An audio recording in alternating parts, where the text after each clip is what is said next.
আমাদের কালকে থেকে রোজা শুরু হবে। তো আমি গতকাল রাতেই এই বুটটা ভিজায় রেখে দিয়েছিলাম, সারা রাত ভিজেছে। তো আজকে সকালে পুরা 1 কেজি বুট সিদ্ধ বসাইতেছি।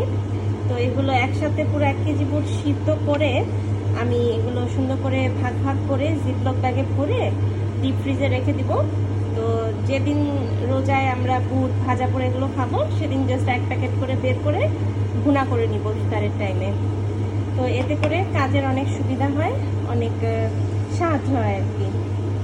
আপনারাও ট্রাই করে দেখতে পারেন, দেখবেন আপনাদের অনেক সুবিধা হবে রোজার সময়। এই যে এভাবে বুটগুলোকে সিদ্ধ করে এরকম জিপলক ব্যাগে ভরে ভালো করে ঠান্ডা করে তারপরে এই মুখটা লাগাই দিয়ে আমি ডিপ ফ্রিজে রেখে দিব।